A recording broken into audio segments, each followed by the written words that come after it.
Suara Wakil Rakyat ada di Bincang Parlemen. 101,3 Star FM. Inspiring Sound.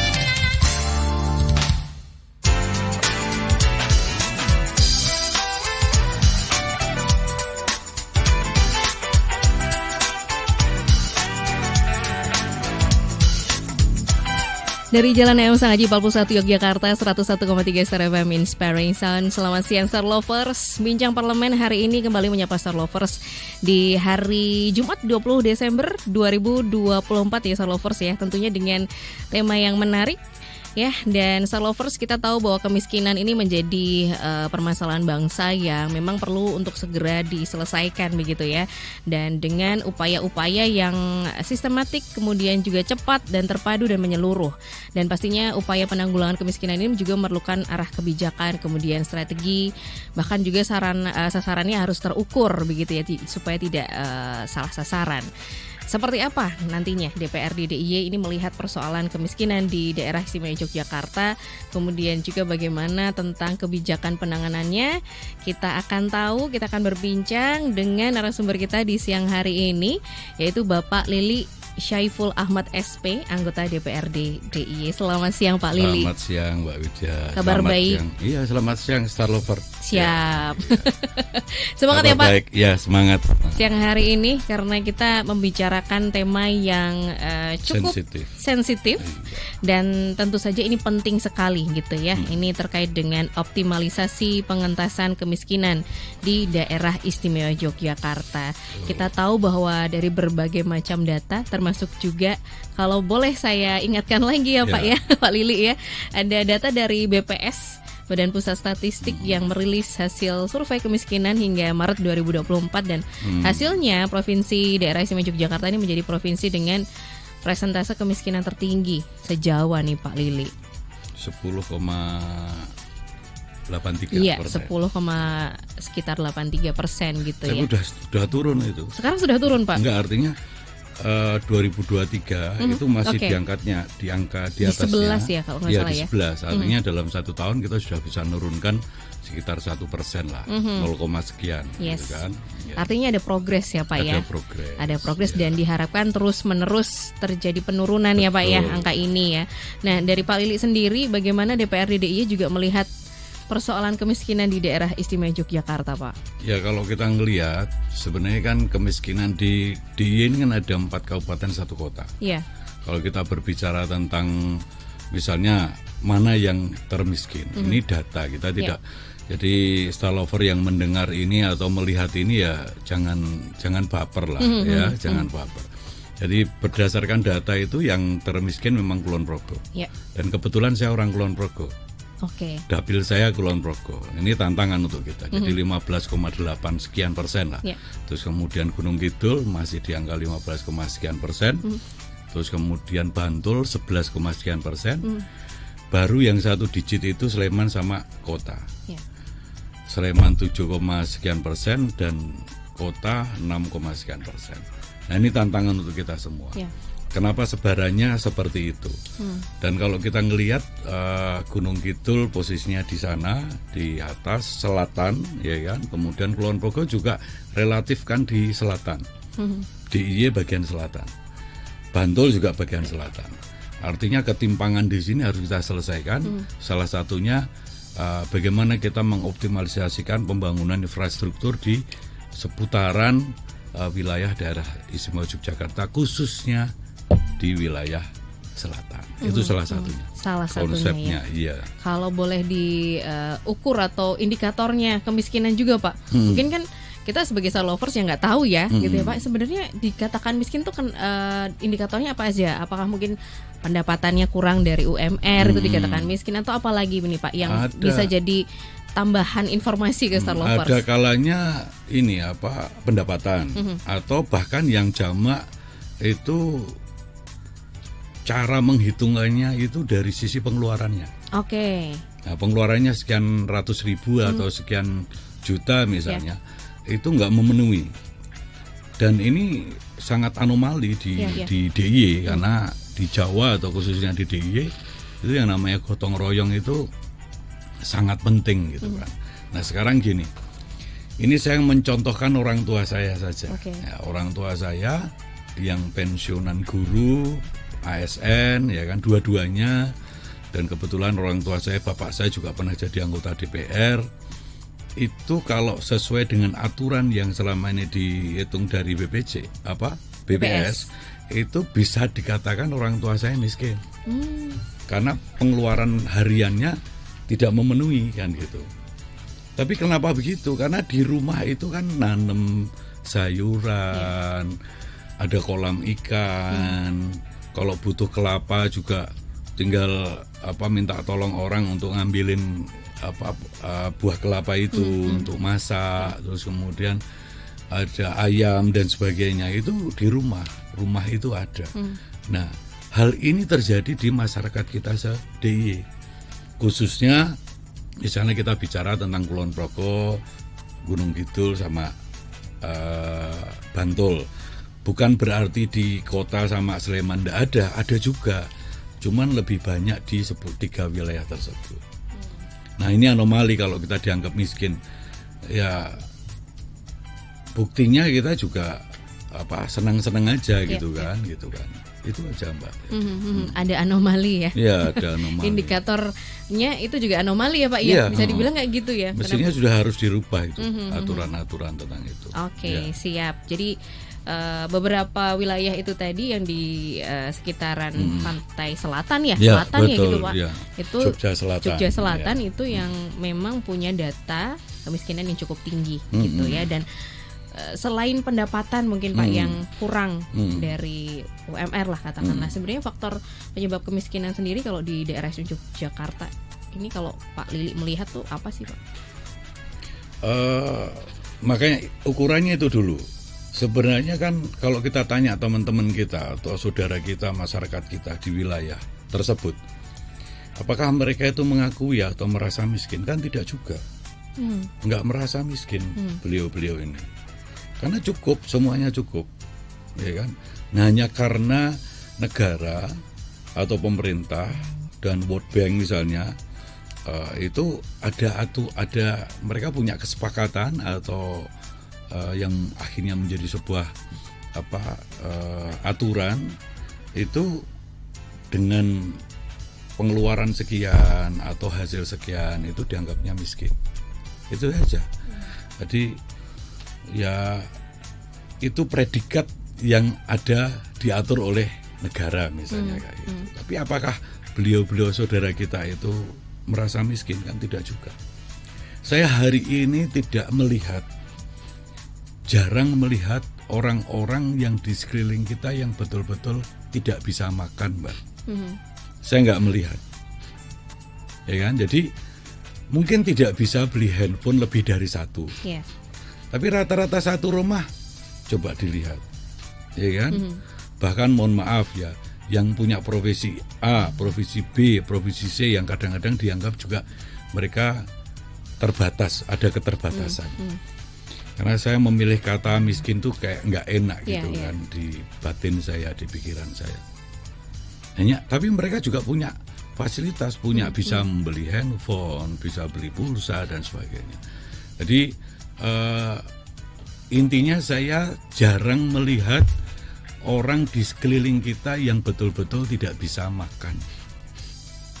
Itu jarang. Nah, dalam konteks penyelesaiannya kemiskinan ini, saya apalagi kita tadi sempat berbicara ngomong tentang anomali ya, tentang karena kita gotong royong dan sebagainya.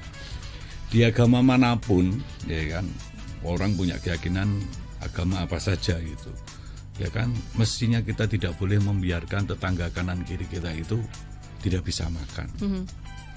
Jadi tidak melulu ini adalah tanggung jawab pemerintah, tapi ini adalah tanggung jawab kita semua. Memahami kanan kiri kita. Saya mendapatkan nasihat dari orang tua saya, dari beberapa sesepuh, bahwa saudara terdekat atau keluarga terdekat kita ya tetangga kita, kan itu. Jadi mestinya saya malah ini agak sudah melompat bagaimana kita mensikapi tentang kemiskinan kan gitu. Tapi ya kalau ditanya alasannya apa, sebenarnya nanti tergantung sudut pandangnya mana. sudut pandang kurangnya investasi di DIY misalnya, kurangnya lapangan pekerjaan di DIY misalnya, atau apalagi sudut pandangnya banyak. Tapi kan jelas kalau berbicara orang pinter di DIY, ini gudangnya orang pinter kan gitu. Nah, menjadi pertanyaan-pertanyaan susulan. Nanti panjang Mbak ini, 1-2 hari aja nggak selesai kita bicara di sini. Gak apa-apa, nanti berlanjut ke besok-besok ya Pak Lili ya. Okay. Itu artinya memang sifat kegotong royongan di daerah istimewa Yogyakarta ini menjadi salah satu hal yang akhirnya membuat kita sebagai warga Jogja yang katanya miskin, ini merasa tidak miskin karena itu tadi sifat kegotong royongan. Kemudian juga memiliki lahan yang bisa kita manfaatkan itu tadi ya Pak ya. Padahal gotong royong itu bagus. Ya betul. Iya kan? Harus dipertahankan dan harus ditingkatkan. Kan gitu. Tapi di aturan-aturan seperti ini kan kadang nggak match ya, nggak cocok. Nggak sinkron ya Pak. Iya. Oke. Saya salah sopo nggak ngerti kita. Waduh, agak susah nih kalau udah kayak gini ya. Oke. Jadi ini terlepas dari itu dulu ya Pak ya, karena kita melihat dari segi yang lain, dari data, kemudian dari faktor-faktor yang lain, misalnya mungkin bisa jadi juga investor atau lapangan pekerjaan misalnya. Nah kalau Pak Lili melihat itu bagaimana? Apakah di Yogyakarta masih kurang? Jadi gini, apa yang menjadi visi misi Pak Sultan, Pak Gubernur kita, Arso Dalem, itu kan kita ini unggul di pendidikan, ya kan? Unggul di pendidikan, unggul di pariwisata dan budaya, kan itu. 3 hal itu. Nah, kami mendorong sebenarnya ya, ini baik pribadi dan ini pernah saya sampaikan, saya lontarkan di periode sebelumnya. Bahwa sudah waktunya kita berbicara investasi atau kita sudah waktunya berbicara industrial. Kita punya parameter dalam sebuah wilayah itu saat industrial itu bisa masuk dengan leluasa baik, itu seorang investor pertanyaan pertamanya itu adalah mudah atau sulit mengirimkan bahan baku ke wilayah tersebut. Kemudian mudah atau sulit mengirim bahan jadi keluar dari wilayah tersebut. Nah, Yogyakarta hari ini sudah punya yang namanya YIA, Yogyakarta International Airport. YIA ini bandara yang besar, runway-nya panjang dan lebar. Bahkan ada, kemarin saya baca ada dari media tertentu, ini salah satu bandara nomor 2 terbesar di nasional. Tapi satu-satunya airport yang bisa untuk landing dan take off pesawat terbesar dunia yaitu Airbus 380. Yang lain tidak bisa. Bahkan misalnya di Ngurah Rai atau di Cengkareng itu harus salah satu mesinnya itu harus dimatikan. Dan tidak bisa full penumpang. Tapi di YIA itu bisa full penumpang. Nah, dan sudah dibuktikan Antonov yang terbesar nomor 2. Karena Antonov itu ada yang paling besar nomor 1 dan ada yang nomor 2. Yang nomor 2 sudah landing dan take off di YIA dan bawa barang. Nah, ini kan menjawab 2 kriteria di awal tadi. Bahwa ngirim bahan bakunya gampang, ngirim bahan jadinya gampang. Kargo bandaranya besar dan cepat. Nah, saya pernah diskusi dengan teman-teman HIKMI di pusat dan juga teman-teman Kadin bahwa analisa beliau-beliau kawan-kawan kami ini, YIA ini bisa jadi hub atau bandara transit seperti Doha, seperti Singapura dan sebagainya. Ini bisa. Nah, tergantung bagaimana kita mensikapi ini. Gitu. Mengentaskan kemiskinan dengan memberikan beras, dengan memberikan uang, itu tidak salah. Bisa cepat langsung. Tapi perlu kita konsepkan bagaimana mensejahterakan masyarakat kita, saudara-saudara kita, dengan memberikan lapangan pekerjaan. Justru dari situ nanti akan multiplier effect. Munculnya lapangan pekerjaan, orang bisa bekerja di situ, akan muncul lapangan usaha baru.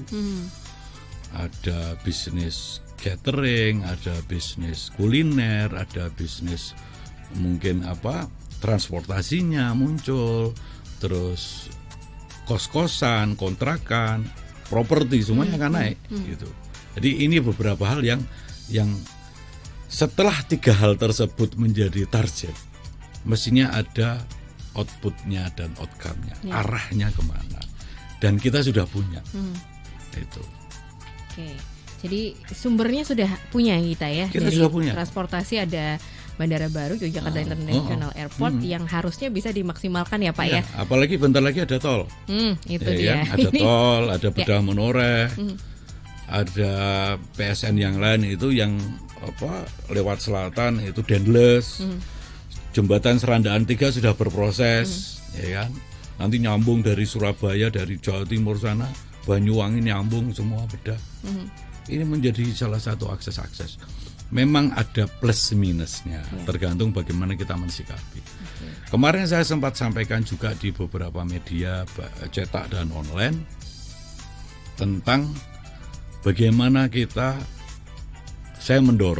mendorong untuk agar supaya jalan provinsi di DIY yang bentangannya ada 974 km sekian, itu tidak hanya 70% yang mantap, tapi 100% mantap. Sekarang itu masih ada 30% yang belum mantap, masih rusak ringan dan rusak berat yang gitu.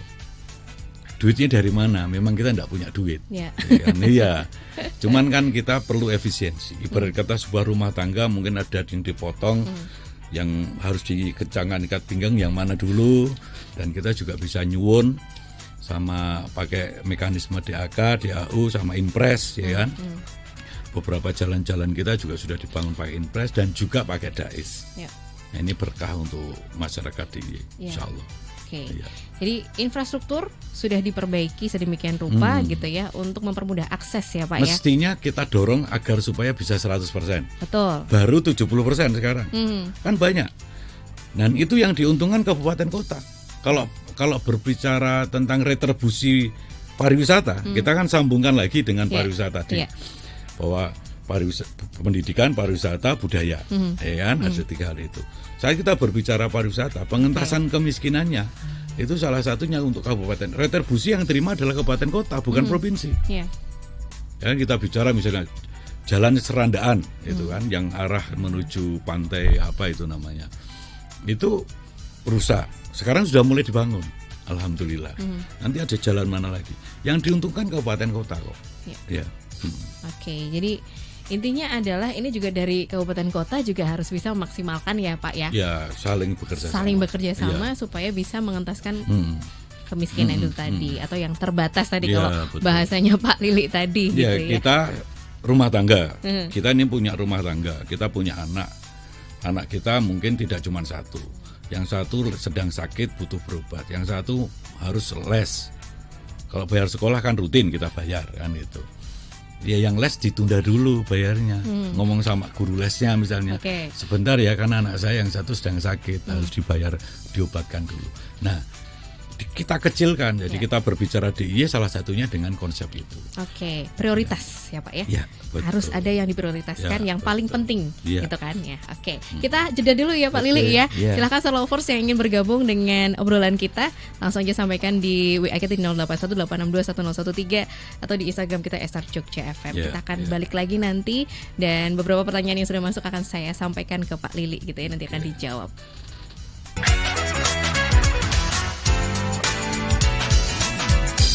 Kita kembali lagi Lovers ya dalam Bincang Parlemen bersama anggota DPRD DIY Bapak Lili Syaiful Ahmad SP di sini yang membahas tentang tema yang menarik, tema yang sangat sensitif dan sangat penting kita tahu ya, terkait dengan optimalisasi pengentasan kemiskinan di daerah istimewa Yogyakarta.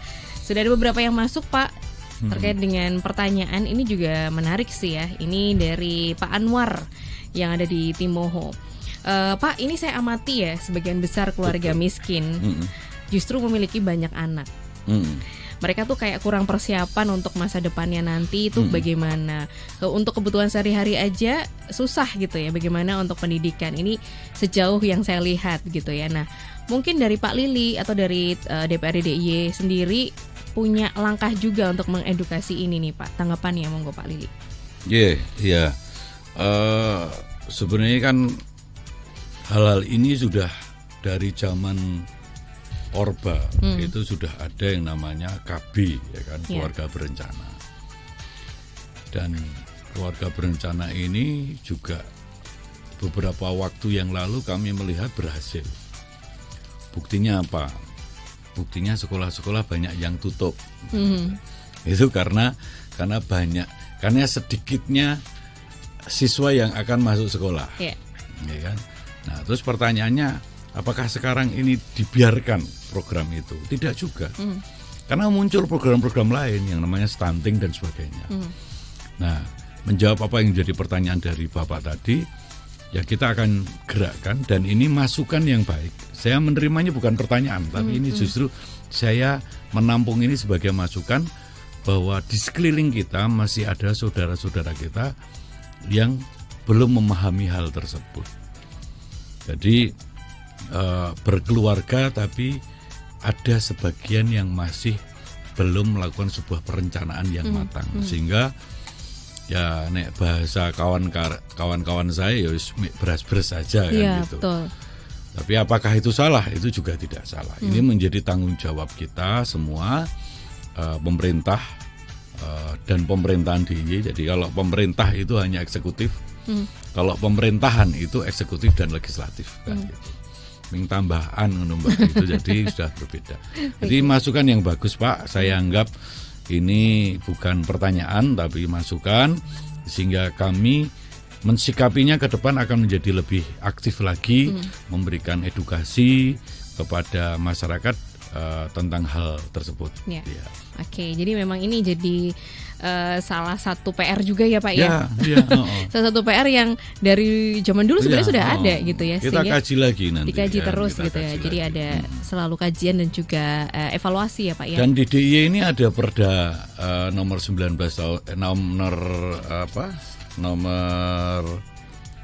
tahun 2019 tentang pengentasan kemiskinan, penanggulangan kemiskinan. Nanti di situ ada menjadi sebuah landasan hukum kita untuk melakukan sebuah kinerja bagaimana mengentaskan kemiskinan. Salah satunya beberapa hal tersebut nanti akan kita coba tegaskan sehingga nanti bisa baik. Nah ini saya memang tidak sangat bisa fokus tentang itu Mbak, karena saya kan komisinya C ya. Komisi infrastruktur gitu. Jadi saya lebih bisa ngomong tentang itu memang. Tapi saya tidak mengelak karena di rembuk-rembuk perda, rembuk-rembuk yang lain nanti kita juga akan sampaikan kepada teman-teman kita, dan hal ini menjadi isu yang strategis juga. Isu yang strategis. Kemarin kita juga baru membahas tentang pokok pikiran. Dan walaupun kita misalnya saya ada di komisi C atau teman kami di komisi A misalnya, itu tetap bisa berpikir atau ikut membantu masyarakat dalam berbagai macam hal, karena nanti judulnya bisa lintas komisi. Ya, gitu. Oke, jadi ada pokir ya tadi Pak. Bahkan ini bocoran, kita kemarin mengusulkan ini bocoran, tapi mohon doanya Pak Sinten tadi Pak Anwar ya. Pak Anwar dan Star Lover yang lain, mohon doanya. Kita baru menggagas tentang beasiswa pendidikan S1. Ya. Dan sempat kita hitung nilainya itu sama dengan kalau kita menggunakan atau melaksanakan kegiatan seperti kegiatan-kegiatan kesenian. Jadi kita akan coba olah sehingga beasiswa untuk adik-adik kita atau anak-anak kita sekolah di S1 juga bisa selesai, kegiatan keseniannya juga bisa tetap berjalan. Nanti kita coba atur. Oke, jadi ini masih dalam perumusan juga ya Pak ya? Mohon doanya. Semoga tepat sasaran ya Pak. Amin, insyaallah.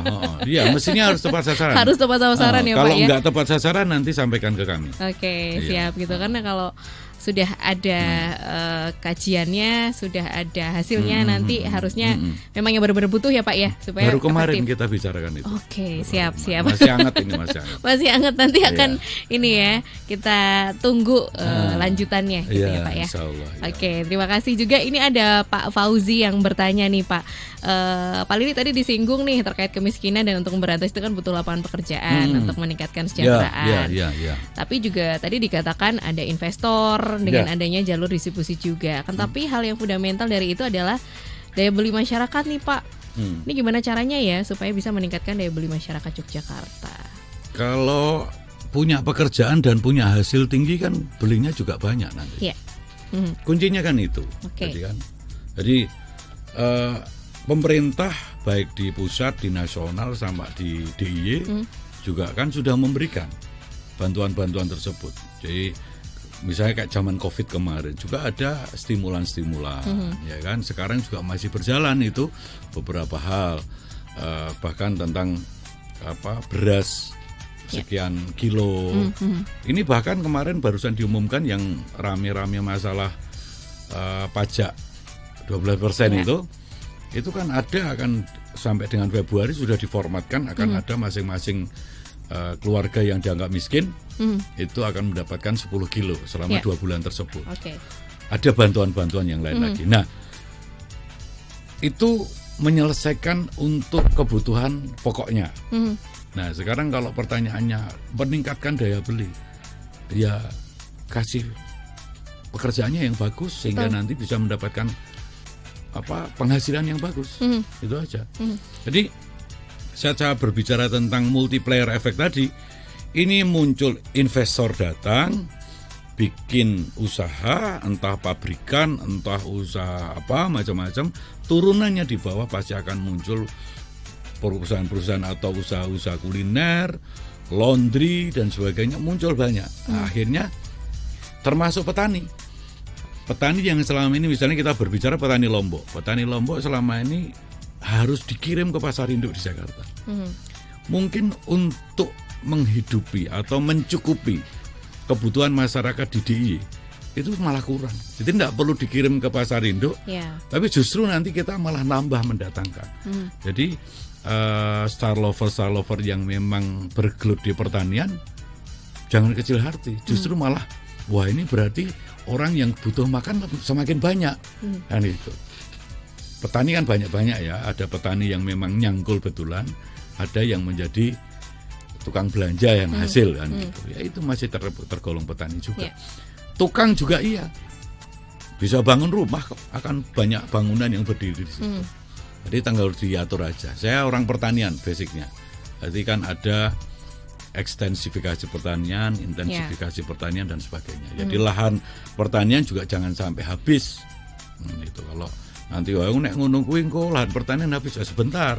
Kita formatkan jangan sampai lahan pertanian juga habis. Nah, itu juga yang jadi semacam kayak pemikiran juga Pak. Nanti kalau banyak investor lahannya semakin berkurang. Ini aja sekarang lahannya berkurang ya Pak ya karena pembangunan dan sebagainya. Investor yang mana dulu? Nah, itu dia. Kan? Kalau sekedar bangun-bangun sembarangan tanpa diatur bisa seperti itu. Nah, sekarang di Kulon Progo, saya bicara Kulon Progo dulu ya karena kebetulan saya lahir besar ceprot ya di Kulon Progo, walaupun sempat sekolah di Jogja, SMA saya di sini lah gitu. Nah, kan ada KEK, kawasan ekonomi khusus, ada kawasan industri dan sebagainya. Kalau di Kulon Progo itu terbentang dari Nanggulan, Langgulan bagian selatan, Sentolo, terus kemudian Lendah bagian utara. Itu menjadi kawasan industri, sudah di mapping oleh pemerintah bahwa disitulah nanti untuk kawasan industri. Itu saya tidak ngomong sudah berhasil atau belum ya, tapi itu menjadi mapping kita. Dan diharapkan memang industri nantinya akan berkembang di situ ya Pak ya. Supaya juga tidak mengganggu lahan yang lainnya. Memang harus cermat. Oke, Pak Nugroho juga nih ada yang bertanya Pak Lili. Sepakat salah satu yang bisa dilakukan untuk mengurangi kemiskinan adalah meningkatkan pendidikan. Kalau program yang tadi Pak Lili sampaikan yang pokir tadi itu yang mau dijalankan, perkiraannya berapa orang nanti Pak yang bisa dikuliahkan? Ini karena menarik. Sebanyak-banyaknya Mbak. Dan itu nanti kalau berbicara poker itu kan melekat kepada masing-masing anggota dewan. Ya. Nah, saya berharap ini tidak hanya program poker, tapi ini menjadi program reguler dari pemerintah DIY nanti ke depannya. Harapannya begitu. Oke, sebanyak-banyaknya. Nanti duitnya cukup viral. Ya. Karena baru kemarin dibahas ya, jadi belum bisa disampaikan secara detail juga. Tapi kan ini jadi salah satu harapan juga dari kita ya, warga daerah istimewa Yogyakarta. Oke, artinya nanti beberapa mungkin warga DIY yang kesulitan untuk mendapatkan pendidikan S1 bisa tercerahkan karena ini ya Pak ya. Iya, betul. Oke, tentunya juga dengan berbagai macam persyaratan yang harus dilengkapi gitu ya. Oke, kemudian juga ada Bu Woro di Banguntapan. Peran DPRD sendiri dalam mengawasi program penanggulangan kemiskinan nih supaya tepat sasaran bagaimana nih Pak? Ya kita awasi terus. Bu Woro Banguntapan ya. Ya, saya dulu SMA Banguntapan Bu Woro. Oh gitu ya Pak, dari Kulon Progo ke Banguntapan ya Pak? Dulu saya tinggal di Kota Gede, di pesantren, di Nurul Ummah namanya. Ya tempatnya om saya gitu. Terus karena takut tidak diterima di SMA 5, ya saya sekolahnya di SMA 1 Banguntapan gitu. Ya kita akan awasi Bu, kita akan awasi, kita akan pantau terus bagaimana dan sudah seperti apa. Itu akan kita kawal terus ya, nanti kalau melenceng ya kita tegur gitu. Karena pemerintah itu kami ini bagian dari pemerintahan. Karena kesuksesan dari sebuah program pemerintah dan pemerintahan ya harus kerja bareng. Gitu. Saling mengingatkan, bukan saling menyalahkan gitu. Karena memang salah satu tugas dari DPRD adalah mengawasi. Pengawasan. Jadi kan budgeting ya kan, bikin perda, bikin aturan, atau DPR RI ya undang-undang, yang selanjutnya ya pengawasan. Ya, kita akan awasi. Oke, jadi misalnya nih dalam proses pengawasan itu kemudian Star Lovers mungkin atau juga teman-teman yang lain mendapati kok kayaknya ini ada yang salah deh gitu. Nah itu bisa dilaporkan juga ya Pak Lili ya. Jangan takut untuk menyampaikan itu ya Pak. Mau nyatet nomor handphone saya boleh. Oh boleh Pak? Iya boleh. Kita sebar nomor handphone saya. Oke, sangat terbuka ya Pak Lili ini ya. Seru nih Star Lovers ya. Termasuk juga ini Pak, kan salah satu program untuk mengentaskan kemiskinan adalah bantuan ya Pak ya. Misalnya ada BLT yang memang rutin dilakukan. Ini pertanyaan menarik juga dari Bu Indira. Seberapa efektif sih Bapak melihat BLT ini Pak? Efektif. Sangat efektif. Efektif. Cuman memang di beberapa titik ada kalanya masyarakat yang komplain. Kita menemukan. Iya. Misalnya itu tadi kan ada bahasa harus tepat sasaran. Gitu. Ada kalanya ya ada juga yang kurang pas. Betul. Kan gitu. Itu kita menemukan. Nah kalau kita menemukan ya kita akan koreksi, kita akan sampaikan kepada pihak-pihak terkait, gitu kan. Ya kita rembuk, tidak perlu marah-marah. Ya ini kan keluarga, ya kan. Seperti hanya rumah tangga, kita punya luasan lahan, kita akan bangun apa, bertahap, yang rusak mana dulu, butuhnya apa, ya kita atur, kita bicarakan bersama.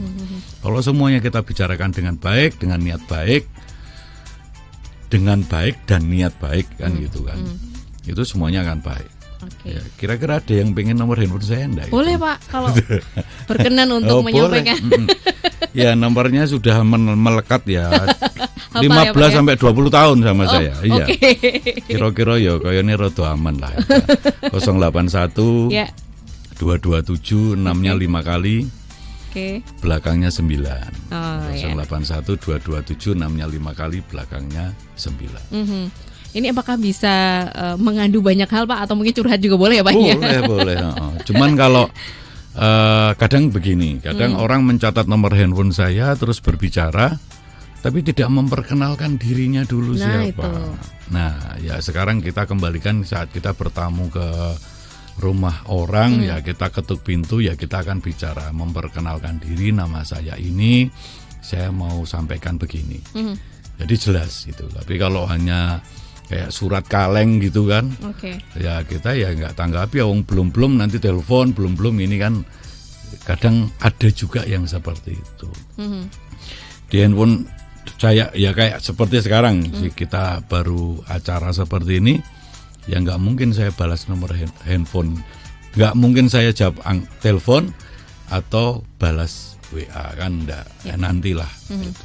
tapi pasti saya balas. Oke. Terima kasih loh Pak atas keterbukaannya. Ya.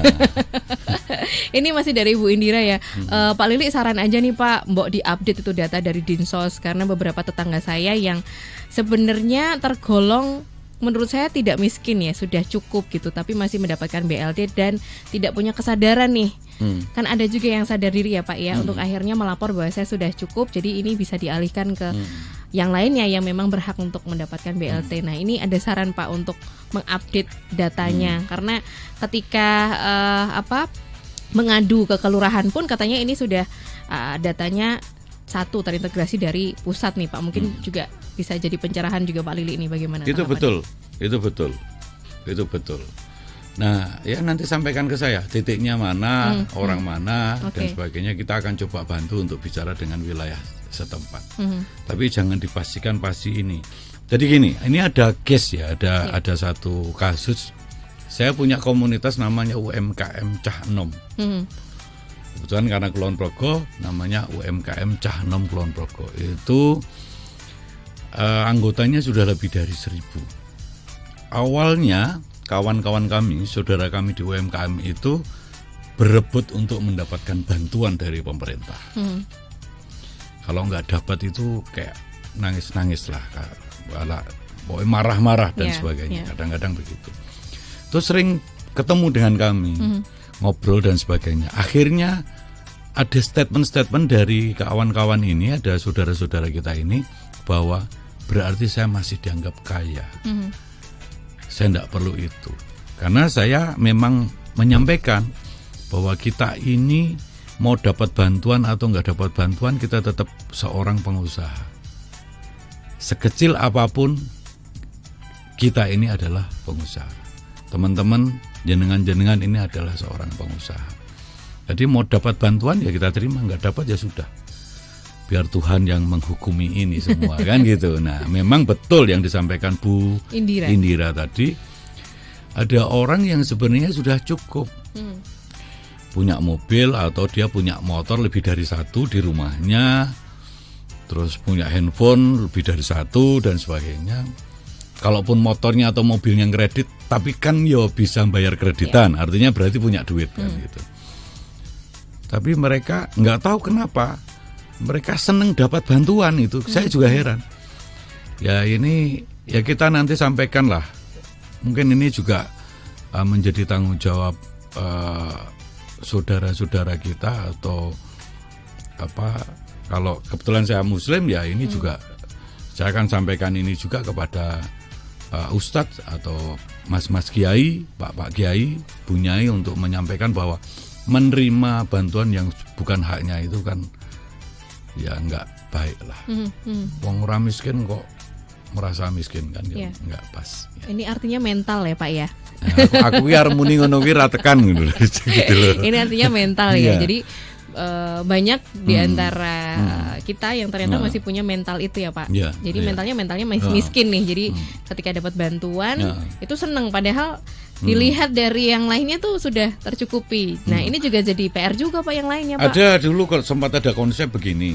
Ini juga sempat booming ya. Gitu kan. Yang penerima itu rumahnya ditempelin stiker. Ya betul, keluarga miskin ya kan. Nah, yang kalau kamu nggak mau ditempelin ya nggak usah terima kan gitu. Ini salah satu shock terapi. Dan coba nanti kita kelihatkan lagi. Matur nuwun Bu Indira sudah diberi masukan. Mungkin nanti bisa jadi tambahan masukan anggota DPRD yang lain mungkin pas rapat-rapat ya Pak ya. Betul, disampaikan betul. Ya Pak ya, karena memang banyak Pak terjadi, mungkin nggak cuma di daerahnya Bu Indira aja tapi di berbagai tempat yang lain ya Pak ya. Di daerah saya juga sering menemukan. Nah, itu dia. Itu jadi akhirnya jadi kesenjangan dan jadi kayak iri-iri gitu ya Pak ya. Aduh kok dia dapat aku nggak dapat, padahal aku yang kurang. Pamong gitu ya misalnya gitu. Masih keluarga gitu kan. Siap. Jadi mental miskin gitu ya, yang juga ternyata masih jadi permasalahan juga gitu ya. Jadi yang miskin itu tidak hanya pendapatannya rendah gitu, tapi ternyata mentalnya juga bisa jadi karena miskin itu tadi ya. Berbagai macam faktor ya Pak yang mengakibatkan akhirnya ada kemiskinan, mulai dari pendapatan, kemudian juga pendidikan, tapi tadi ada juga pokir gitu ya. kemudian pengangguran. Nah, ini dia Pak. Ini juga salah satu faktor yang akhirnya membuat angka kemiskinan semakin makanya tinggi. Dijawab dengan lapangan pekerjaan. Jadi kampung saya atau kampung kita ini nggak akan pernah bisa maju kalau tidak mendapatkan investasi. Investasi itu bisa dari orang kampung kita sendiri, atau dari mendatangkan dari orang lain, kan gitu. Nah, permasalahannya kan begini, kadang-kadang orang kampung kita sendiri itu sudah ngerasa cukup. Ngapain aku susah-susah bikin usaha? Ngapain aku susah-susah bikin usaha yang bisa mencetak lapangan pekerjaan baru? Oh, aku kayak gini aja udah cukup kok, itu kan. Nah, kalau seperti itu ya kita datangkan investor dari luar.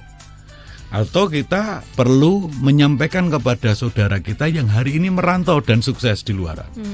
Misalnya ada yang merantau di Jakarta, atau melantau di luar pulau, atau bahkan luar negeri. Ya, salah satu mereka itu membantu kampung halamannya, itu ya membuat lapangan pekerjaan di kampung.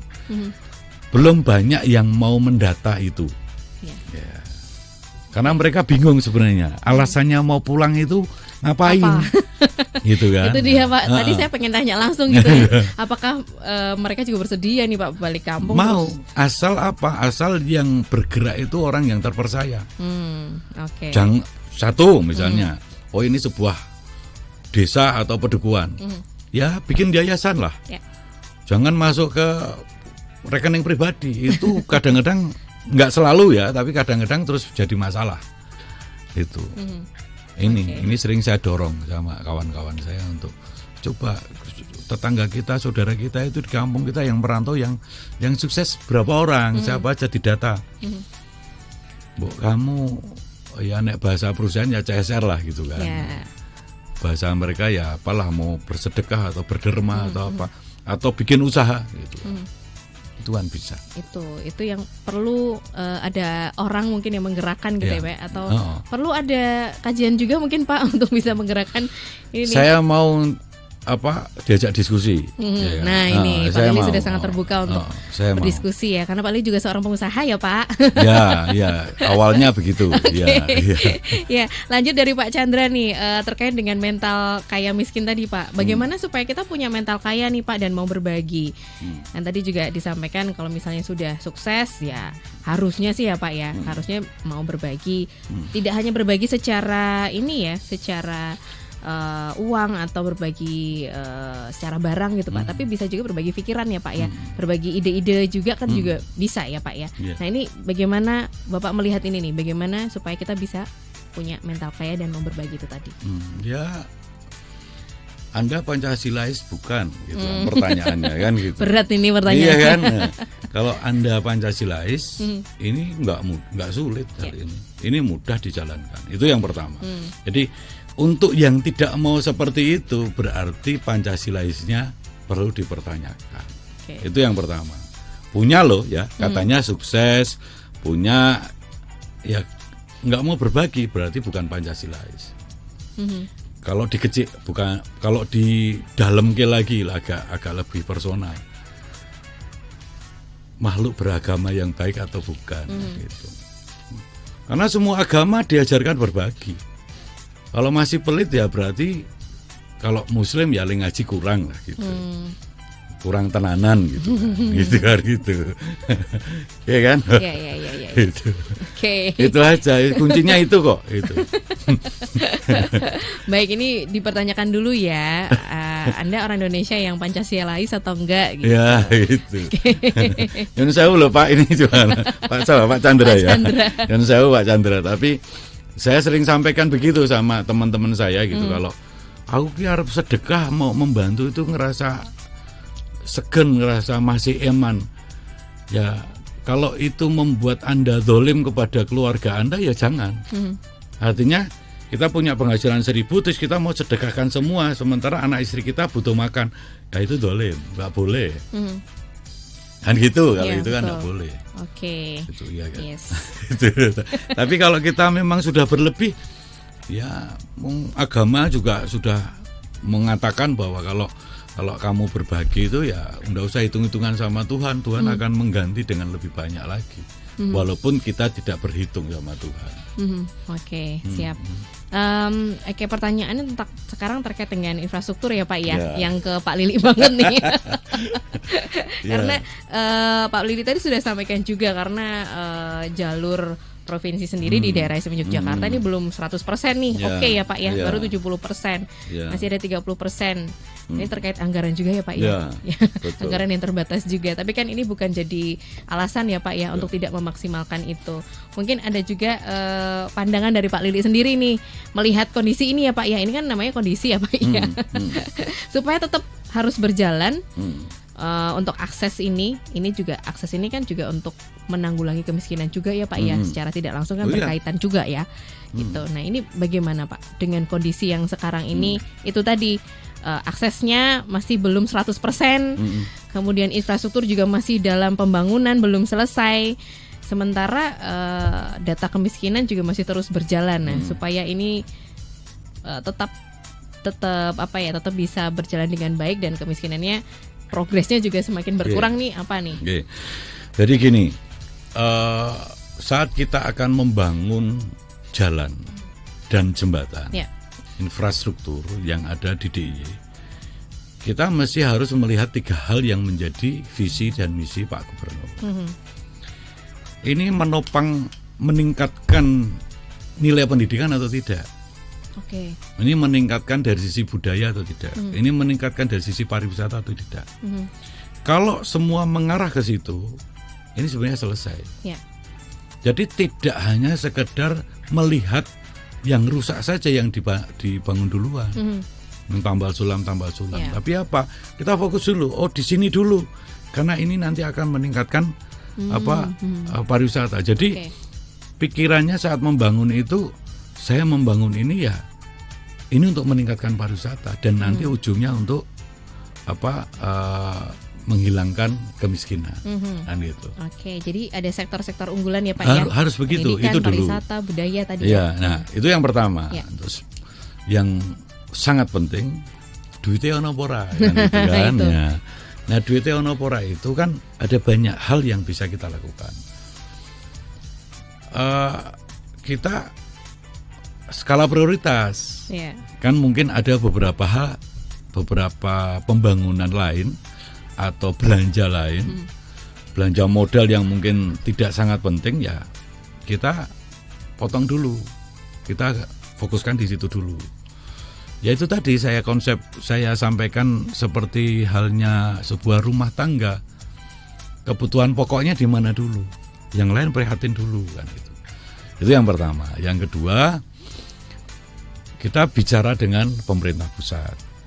Kan ada DAK, DAU, dan nanti konsepnya dengan Inpres dan sebagainya. Bahkan pemerintah itu boleh hutang. Pemerintah DIY itu boleh hutang. Hutang 100 miliar atau 200 miliar atau berapa untuk membenahi semua jalan di DIY. Itu boleh. Jadi 30% yang hari ini rusak ringan dan rusak berat, itu sebenarnya selesai dengan 950 miliar. Yo nek kabeh tinggo kuwi ade ra iso ngopo-ngopo memang ya kan.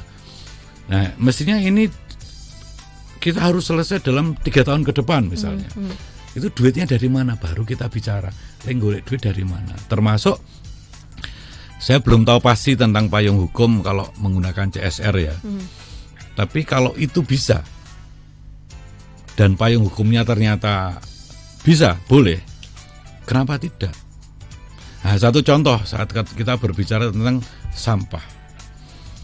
Di salah satu undang-undang itu semua perusahaan yang menimbulkan sampah berkewajiban menyelesaikan sampah yang ditimbulkan. Nah, ini pernah kami kaji, kami kupas, kami sampaikan di komisi kami. Ternyata belum ada itu. Jadi ya minuman yang kemasan plastik misalnya gitu, itu mereka punya kewajiban menyelesaikan plastik yang ditimbulkan. Ini contohnya gitu kan. Ini kan perusahaan lain toh, bukan BUMN, bukan BUMD gitu kan. Saya enggak mau sebut merek ini soalnya ya kan. Itu contohnya. Atau perusahaan-perusahaan lain, kue lah atau apalah itu yang menimbulkan sampah, itu mereka punya kewajiban menyelesaikan sampah. Nah, mestinya kita dorong untuk mereka juga memberikan CSR penyelesaian sampah. Termasuk kalau seandainya hal ini juga memungkinkan, kita kaji dulu perusahaan-perusahaan yang ada di DIY dan atau melintas di DIY, mereka punya kewajiban ikut membantu membangun jalan-jalan yang ada di daerah Istimewa Yogyakarta. Gitu, Mbak. Siap. Pak Lili, terima kasih ya Pak Lili. Karena iya benar. Ini saya jadi pusing juga, Pak. Tapi cukup memberikan kita harapan baru ya Star Lovers ya. Terlebih juga Pak Lili tadi sangat terbuka, misalnya Star Lovers memiliki permasalahan atau juga mungkin punya saran-saran, sangat terbuka sekali Pak Lili gitu ya. Silahkan WA aja ya Pak ya. Iya WA. Jangan marah-marah tapi ya saya takut kalau dimarahi. Pelan-pelan ya, WA dulu tapi juga nggak langsung dibalas ya Pak ya. Kalau belum langsung kalau belum langsung dibalas ya mohon bersabar. Tapi pasti dibalas. Oke. Apalagi memperkenalkan diri. Siap. Ya kan? Oke. Aturan yang pertama adalah memperkenalkan diri terlebih dahulu. Yang pegang saya sendiri, nggak pakai mimin, nggak pakai. Oh ini handphonenya di sini, saya pegang sendiri. Iya. Siap. Jadi nanti kalau memang pengen curhat atau apa juga boleh gitu ya. Tapi tentu aja curhatnya terkait dengan komisinya Pak Lili juga ya. Enggak, semua boleh. Semua boleh. Boleh. Oke, terima nanti kasih. saya sampaikan. Siap, termasuk juga terkait dengan pengentasan kemiskinan ini. Insya Allah ya. Karena kan begini Mbak. Anggota DPR di DIY itu disumpah bukan komisional. Disumpah bermitra dengan Pak Gubernur dan jajarannya. Artinya kita ini boleh berkomunikasi dengan lintas OPD, lintas komisi. Mestinya begitu. Nah, komisional ini kan membantu kami menyederhanakan atau memperkecil ketugasan. Sehingga tidak saling dirembuk kok 55 orang langsung ya nanti kelamaan kan gitu. Harus bagi tugas, intinya kan begitu. Intinya bagi tugas ya, bagi peran, tapi tidak menutup bahwa lintas komisi juga bisa. Mestinya begitu. Begitu. Oke, semoga saran-saran tadi yang disampaikan Star Lovers juga bisa dikaji ya Pak ya. Ya, amin. Matur nuwun sekali Pak Lili Syaiful Ahmad SP, anggota DPRD DIY. Ya, sukses selalu Pak. Amin. Ya, sama-sama sukses Mbak Lid. Star Lovers juga sukses semuanya. Selamat ya. Oke, kita akhiri ya Star Lovers ya Bincang Parlemen kita di siang hari ini. Terima kasih kebersamaannya. Terima kasih sudah bergabung lewat WA maupun Instagram kita. Saya pamit, tetap semangat, salam sehat, sampai jumpa.